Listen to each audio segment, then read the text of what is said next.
खतून कह रही होती हैं कि जलसों में जाऊं मैं, गढ़ों में गिरूं मैं, पसलियाँ तड़वाऊं मैं और मुलाकात करे अबू बकर। नाज़रीन, मेरे साथ मौजूद हैं आमना उस्मान साहिबा, जो लाहौर जलसे में जाती हैं और एक गड्ढे में गिर जाती हैं इमरान खान साहब की एक झलक देखने के लिए, और इनको काफ़ी चोटें लगती हैं और इनकी पसली टूट जाती हैं।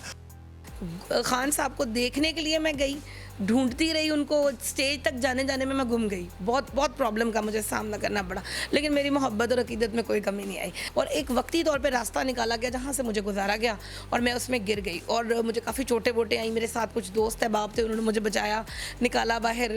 कपड़े भी कुछ मेरे जो है वो फट गए और मुझे खून भी मतलब ब्लीडिंग हो रही है टांगों पे से, हाथों पे से। तो उस वक्त तक मैंने कहा ठीक है, अच्छा पायोडीन। बाद में मुझे पता लगा मेरी तो रिप फ्रैक्चर हो गई है। अस्सलाम वालेकुम, नूर पाकिस्तान से मैं हूं आपका मेज़बान मियां अब्दुल्ला। नाज़रीन, सोशल मीडिया पे एक लड़का वायरल होता है जो अबू बकर के नाम से जाना जाता है और उसको खान साहब बुलाते हैं और उसके दिल के पास सिग्नेचर करते हैं और उसकी कीमत लगती है करोड़ों में। नाज़रीन, इतने में ही एक टिकटॉक पे एक वीडियो वायरल होती है। खतून कह रही होती हैं कि जलसों में जाऊँ मैं, गढ़ों में गिरूँ मैं, पसलियाँ तड़वाऊँ मैं और मुलाकात करे अबू बकर। नाज़रीन, मेरे साथ मौजूद हैं आमना उस्मान साहिबा, जो लाहौर जलसे में जाती हैं और एक गड्ढे में गिर जाती हैं इमरान खान साहब की एक झलक देखने के लिए, और इनको काफ़ी चोटें लगती हैं और इनकी पसली टूट जाती हैं। और ये नाराज़गी का जो इजहार है ना, ये टिकटॉक पे करती हैं अबू बकर की मुलाकात के बाद खान साहब से। आइए जानते हैं तमाम हाल हवाल है क्या। अस्सलाम वालेकुम। जी वालेकुम अस्सलाम। मैम, क्या हाल है आपका? मैं बिल्कुल ठीक हूँ। अच्छा मैम, मुझे बताइएगा कि टिकटॉक पे आप काफ़ी नाराज़ लग रही हैं खान साहब से। आपको खुश होना चाहिए कि खान साहब एक छोटे से बच्चे को मिले हैं और वो बड़ी केले की शिद्दत से रो रहा है और उनकी उसकी तकलीफ़ का अंदाज़ा लगाया जा सकता है उसकी गुफ्तगू से। क्यों, हमारा दिल नहीं है क्या? अच्छा, मतलब मैं देख रही थी ऐसे ही, मैं ना स्क्रॉल डाउन कर रही हूँ और मैं ना टिकटॉक देख रही, और टिकटॉक पे एकदम से मुझे नज़र आया कि एक बच्चा जो है वो खान साहब के पास गया। अच्छा ठीक है, यहाँ तक बहुत अच्छा लगा, क्यूट भी है, बहुत अच्छा लगा, रो रहा है, बहुत अच्छा लगा। जैसे ही खान साहब ने उसको सिग्नेचर किया और मुझे पता चला कि खान साहब ने इसकी ख्वाहिश पे इसको मिलने के लिए बुलाया, तो फिर मुझे बड़ी तकलीफ़ हुई। मतलब मैं खान साहब को सपोर्ट कर रही हूँ पिछले कितने ही सालों से, 20 साल आई थिंक हो गए उनको। तो जब से उनका हर जलसा मैंने अटेंड करना, मैंने जहाँ मुझे पता लगना खान साहब आ रहे हैं, मुझे जाना है, मैं जा रही हूँ। मैं अकेली, घर में से कोई सपोर्ट नहीं करा, मैं अकेली जा रही हूँ। फिर एक दफ़ा अड्डा प्लॉट का जलसा हुआ, खान साहब को देखने के लिए मैं गई, ढूंढती रही उनको, स्टेज तक जाने में मैं गुम गई। बहुत प्रॉब्लम का मुझे सामना करना पड़ा, लेकिन मेरी मोहब्बत और अकीदत में कोई कमी नहीं आई। करतबा चौक का जलसा हुआ, मीनार पाकिस्तान का हुआ, फिर मीनार पाकिस्तान का हुआ। इस दफ़ा भी जब मीनार पाकिस्तान का जलसा हुआ तो मैं भागी गई, मैंने खान को मिलना है, मैंने अपने कप्तान को मिलना है। गई हूँ वहाँ पे, थोड़ी देर के बाद ही ना मुझे वो मतलब स्टेज पे नज़र आए हैं और मैंने सोचा है कि मैं ना बस किसी तरीके से ना चलो एक इस एंगल पे खड़ी हो जाती हूँ कि जहाँ से मैं उनको देख सकूँ, भागे खान साहब को देख लूँ, बस देख लूँ किसी तरह से। और मतलब कैफियत यही होती थी कि जब भी खान को देखती थी ना तो वो उसी बच्चे वाली कैफियत कि सांस बहुत चढ़ रहा है, बोला नहीं जा रहा, डर लग रहा है, रोना आ रहा है बहुत ज़्यादा। स्पेशल मैं वहाँ पर गई थी, मुझे मतलब कोई जाने नहीं दे रहा था और मैंने कहा नहीं मुझे जाना है।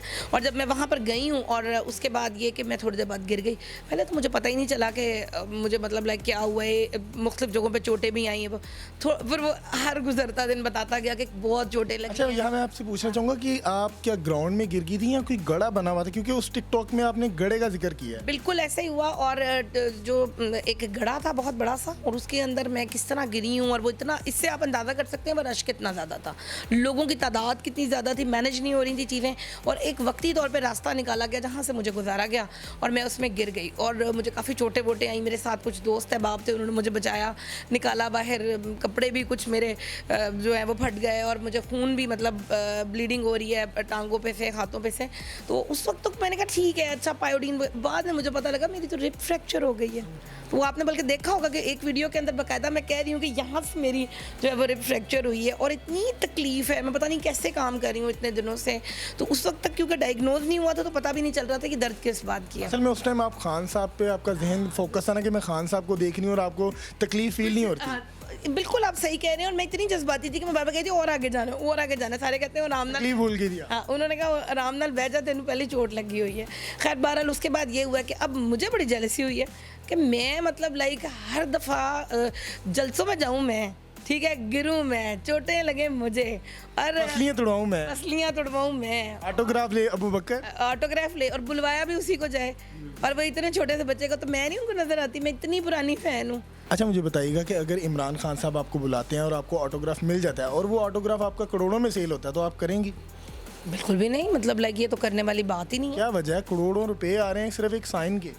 यही तो फ़र्क है PMLN में और PTI में। हम बिरयानी पे बिकते नहीं है ना, किसी भी चीज़ पे बिकते नहीं है। खान का जो ऑटोग्राफ है ना, वो ऑब्वियसली मैं मतलब लाइक एक अच्छी सी अपनी एक मेरी बड़ी मखसूस वाली डायरी है, वो लेके जाऊंगी, उस पर लूँगी अगर मुझे उन्होंने बुलाया तो, और उनकी नज़र से ये वीडियो गुजरती है तो मैं पूरी कोशिश करूँगी कि मैं ऑटोग्राफ लूँ, और करोड़ों में भी, बल्कि करोड़ों क्या, ये अगर बिलियंस में भी इसकी कीमत लगती है ना, तो ये वाला ऑटोग्राफ कभी भी नहीं बिकेगा। मुझे ये बताएं कि इस तरह तो खान साहब की करोड़ों फ़ैन है, तो क्या वो सबको मिलना शुरू कर दें? देखें, अगर मैं अपनी बात करूँ, मैं तो अपनी बात करूँगी ना, तो मेरी बात तो बिल्कुल अलग है ना। वो तो आज की नई पैदा हुई हुई बच्चियाँ हैं, और मेरा जो ताल्लुक़ है ना खान के साथ, वो बहुत मुख्तलिफ है। वो एक ऐसा ताल्लुक़ है कि जो किसी भाई का बहन से होता है, बाप का बेटी से होता है, तो बहुत रिस्पेक्ट का एक जज्बा है, और मुझे लगता है कि खान के लिए हम तो जान भी दे सकते हैं। तो ये सब चीज़ें तो कुछ भी नहीं है। कुछ देर पहले जो है वो उन्होंने एक अपनी तकरीर में जुमला बोला, बहुत तकलीफ़ हुई, तो मैं मैसेज देना चाहूँगी खान साहब को, और यही कहना चाहूँगी कि आइंदा कभी ऐसा जुमला ना बोलिएगा कि जिसमें उन्होंने ये कहा कि उनके ख़िलाफ़ साजिश हो रही है, और उन्होंने एक वीडियो बनाई है, और ये वीडियो उसी वक्त बाहर आएगी जिस वक्त उनको मार दिया जाएगा। तो ये बहुत बुरा लगा, बहुत तकलीफ़ हुई, मैं रोई भी हूँ। तो मेरे ख्याल में ये जो रोना है उन तक पहुँच चुका होगा। बहुत अच्छा लगता है कि आपका अल्लाह पे बहुत ईमान है, और हमेशा आप एक ही बात करते हैं कि जो रात आपकी कब्र में है वो बाहर नहीं आप हो सकते। और दूसरी बात ये कि खान साहब, पहले आप हमें कहते थे कि घबराना नहीं है, तो अब आज मैं आपको कहूँगी कि आपने बिल्कुल भी नहीं घबराना। आपने कहा था कि कोई रह तो नहीं गया, अब आप ये बताएं कि इतने जलसे आपके होते हैं और हर शहर में हम लोग निकलते हैं, तो अब आप क्या कहते हैं कि देखें कोई रह तो नहीं गया। जी नाज़रीन, आमना ने बड़ा अच्छा पैगाम दिया खान साहब के लिए कि खान साहब, पहले आप हमारे लिए कहते थे कि आपने घबराना नहीं है, और अब पब्लिक आपको कह रही है कि आपने घबराना नहीं है। अपनी राय से कमेंट सेक्शन में ज़रूर आगाह कीजिएगा। इसी के साथ अपने मेज़बान को दीजिए इजाज़त। आपका मेरा खुदा हामी नासिर।